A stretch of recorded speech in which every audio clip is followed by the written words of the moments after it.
दो ग्रह वक्री प्रभाव दिखाते हैं, राहु और केतु। 18 तारीख को शाम को 5:58 पर 1.5 साल के बाद यह केतु ग्रह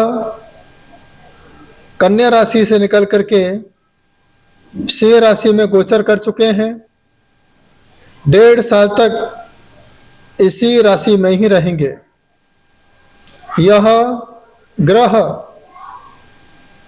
किसी पर बहुत बुरा असर कर सकते हैं, जिसमें कुछ ऐसी राशि हैं जिन राशि वालों को सावधान रहना सबसे ज़्यादा जरूरी है। जिसमें सबसे पहली राशि है मेष राशि। यहाँ पर देखिए, मेष राशि में यह केतु का प्रभाव इस जातकों के 5वें भाव में गोचर करेगा। इसके प्रभाव से उनके मन में चिंताएं सता सकती हैं, उनके परिवार में तनाव की स्थिति बन सकती है। जहाँ भी किसी से बात करते हैं वहाँ कुछ लोगों के मन में गलत फहमी पैदा हो सकती है। इसके साथ बच्चों के साथ भी तालमेल बिगड़ सकता है। इसके अलावा आप जो भी काम करें उस समय अपने मन में पद्म प्रभु भगवान को पूरब दिशा में मुंह करके मंगलवार की प्रातः काल बेला में ओम ह्रीम वास पूज्य जनेन्द्राय नमः और रविवार को ओम ह्रीम नमः का जाप करेंगे। यह केतु ग्रह प्रभाव तो दिखाएगा ही, लेकिन थोड़ा सा प्रभाव मंत्र के प्रभाव से कम हो सकता है। इसके साथ जिनकी वृषभ राशि है, वृषभ राशि वालों से भी कहना चाहता हूँ, आपकी राशि में यह केतु 4थे भाव में गोचर कर चुका है। यह स्थिति वैराग्य स्थिति बना सकते हैं। यह पारिवारिक परेशानियों को खड़ा कर सकते हैं। आप अनावश्यक खर्चों के साथ अनावश्यक संघर्षों में भी गुजर सकते हैं। इसके बाद आपके परिवार में आपकी माता जी का स्वास्थ्य भी बिगड़ सकता है। आपको छाती में थोड़ी समस्या हो सकती है। थोड़े से फेफड़े का ध्यान रखें। उसके साथ साथ आप पार्श्वनाथ भगवान का जाप करें, ओम ह्रीम पार्श्वनाथ जनेन्द्राय नमः। इसके बाद सफ़ेद कपड़े पहन करके प्रातः काल की बेला में अपने परिवार में जो माँ है माँ का ध्यान करें और माँ का आशीर्वाद लें। माँ नहीं है तो अपने घर के जो कुल देवी है या पद्मावती माता जी हैं, उनको भी आप याद करके उनसे प्रार्थना करें, जिससे आपका यह समय आनंदमय व्यतीत हो सके। इसके साथ जिनकी सिंह राशि है, सिंह राशि वालों के लिए भी यहाँ देखिए, यहाँ पर आप देखिए केतु आपके पहले भाव में ही संचार कर रहा है। यहाँ पर आपका स्वास्थ्य बिगड़ सकता है। आपके मन में अचानक नकारात्मक सोच खड़ी हो सकती है।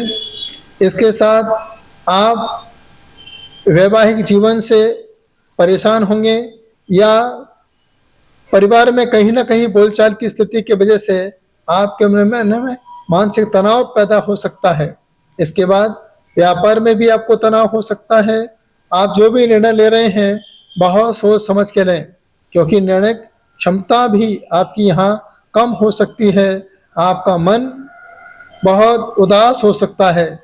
इसके लिए यहाँ पर आपको पूरब दिशा में मुंह करके प्रभु को याद करें, और कहीं पर भी अनाथालय हो वहाँ पर बच्चों को आप गुड़ और चने दे सकते हैं। जहाँ बंदर हो वहाँ पर भी आप गुड़ चने डाल सकते हैं। आपको बच्चों के साथ जुड़ना चाहिए, पद्म प्रभु भगवान के साथ जुड़ना चाहिए, और हो सके तो गरीबों को आप गुड़ और चने का दान करते रहें, तो आपको इस ग्रह से अच्छा लाभ प्राप्त हो सकता है। इसके बाद जिनकी कन्या राशि है, तो यहाँ पर आप देखिए यह केतु आपकी कन्या राशि से निकल के 12वें भाव में गोचर कर रहा है। यहाँ पर आपकी स्थिति को यहाँ पर नकारात्मक कर सकता है, आपके सोचने और समझने की शक्ति को बिगाड़ सकता है। वाणी पर आपको यहाँ संयम रखना होगा। इसके साथ आपका अनावश्यक खर्च भी हो सकता है, व्यापार में नुकसान भी लग सकता है और स्वास्थ्य में सिर और पैर में कोई तकलीफ आपको हो सकती है। इसके साथ आपको बुखार भी आ सकता है। आप लंबी तीर्थ यात्रा पर जा सकते हैं। इसके बाद आपको अच्छा लाभ प्राप्त करना है। आप पारसनाथ भगवान को याद रखें, उनका जाप करेंगे तो यह पारसनाथ भगवान इस बुरे समय से भी आपको पार लगा देंगे। इसके बाद जिनकी कुंभ राशि है, कुंभ राशि वालों को यहाँ देखिए, केतु आपके सप्तम भाव में गोचर कर रहा है। यहाँ पर आप कोई भी काम करें, समझदारी से काम करें। किसी के साथ ही साझेदारी करने के पहले बहुत सोचें समझें। वैवाहिक कार्य में भी आप थोड़ा सा समझदारी रखें। जिसके साथ आपकी शादी हुई है उसके साथ आप सामंजस्य बना के रखें। आपको बिल्कुल वाणी पर संयम रखना है। कोई भी तनाव आपके मन में रखना नहीं है, इससे आपका स्वास्थ्य खराब हो सकता है। इसके साथ आप अहंकार से बचें, किसी पर संदेह ना करें और आप अपने व्यवसाय पर पूरा ध्यान रखें। आप किसी अच्छे व्यक्ति के साथ सलाह लेते रहें, जिससे यह समय आपका भगवान की भक्ति करते करते निकल सके। आपको काली तिल, काली उड़द का दान करना चाहिए। किसी भी जानवर को, मूक प्राणी को आप अन्न दान देते रहें। कबूतर को भी दाने डाल सकते हैं। किसी मूक प्राणी को भी आप रोटी, जो भी आपके पास अन्न की चीज़ें हैं वही भी आप दान कर सकते हैं। इसके साथ साथ शनिवार को आप तेल का दीप लगाइए। ओम ह्रीम मुनि सुब्रतनाथ जिनेन्द्राय नमः, इस मंत्र का आप जाप करते रहें।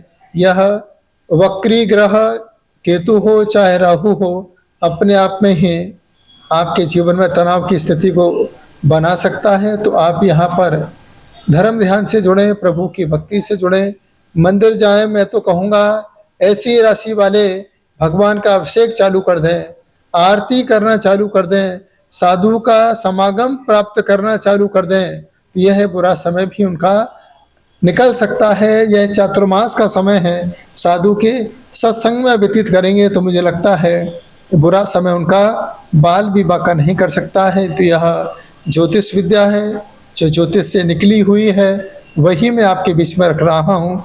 बस आपका मन धर्म से जुड़ा रहे, अध्यात्म से जुड़ा रहे, संयम के साथ जुड़ा रहे, आपका संयम ना टूटे, इसलिए मैं आपके बीच में यह ज्योतिष विद्या लेकर के आता हूँ। आप सभी इस केतु का समाधान करें और प्रभु की भक्ति करते रहें, जैसे यह बुरा समय आपके जीवन में आनंदकारी भाव के साथ, अच्छे भाव के साथ व्यतीत हो। यही मेरा आप सभी भक्तों के लिए कहना है और आपके लिए विशेष आशीर्वाद भी है।